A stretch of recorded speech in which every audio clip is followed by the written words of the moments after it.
చేసిన వానికి ఊరడించు మాటలు. సహోదరుడు భక్తి సింగ్ గారి పరిచర్య నుండి సేకరించిన అనుదిన ధ్యానములు. అక్టోబరు 11. జయించు వానిని నాతో కూడా నా సింహాసమునందు కూర్చుండనిచ్చెదను. ప్రకటన గ్రంథము 3వ అధ్యాయము 21వ వచనం. ప్రశస్త రక్తము ద్వారా విమోచించబడిన వారికి ప్రభువు యొక్క శరీరములో భాగముగా నుండు ఆధిక్యత ఇవ్వబడెను. అయితే ఎవరు నమ్మకముగా నిజముగా జయించువారుగా ఉందరో వారు నూతన సృష్టి యొక్క ఏలుబడిలో ఉన్నత స్థానమైన ఆయన సింహాసనములో పాలు పొందు ఆధిక్యతను కలిగి ఉండుటను కనుగొందుము. ప్రకటన గ్రంథము 3వ అధ్యాయము 21వ వచనం. ఎఫెసీ 3:10లో పౌలు పరలోకములో ప్రధానులకును అధికారులకును సంఘము ద్వారా ప్రభువైన యేసుక్రీస్తు యొక్క నానా విధమైన జ్ఞానము తెలియబడునని వెల్లడి చేయుచున్నాడు. అలాగే నిజమైన సంఘము దేవుని సంపూర్ణతను కలిగి ఉండును.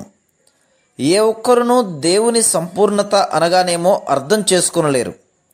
అయితే మొట్టమొదటిగా ప్రభువైన యేసుక్రీస్తే దేవుని సంపూర్ణత అని చూచుదుము. దేవత్వం యొక్క సర్వ పరిపూర్ణత శరీరముగా క్రీస్తునందు నివసించుచున్నది. కొలస్సీ 2:9. మరియు ఆ సంపూర్ణత చివరిగా ప్రభువైన యేసుక్రీస్తు యొక్క సంఘములో ఉండును. ఎఫెసీ 1:22-23 వచనములలో దేవుని సంపూర్ణత ప్రభువైన యేసుక్రీస్తు యొక్క శరీరములో కలదనియు మరియు ఆ శరీరమే ప్రభువైన యేసుక్రీస్తు యొక్క సంఘమనియు చదువుదుము. సంఘము యొక్క నిజమైన అర్థమును గ్రహించుట ద్వారా సంఘమనగానేమో గ్రహించగలము. కొందరు ఒక కట్టడమును చర్చ్ సంఘము అని పిలుచుదురు. మీరు ఎక్కడికి వెళ్ళినను saint John's church, saint Luke's church అని మనుషుల పేర్లు పెట్టబడుటను కనుగొందురు. అయితే బైబిల్లో ఎచ్చటను ఒక కట్టడమునకు ఈ పేర్లు ఉండుటను మీరు కనుగొనరు.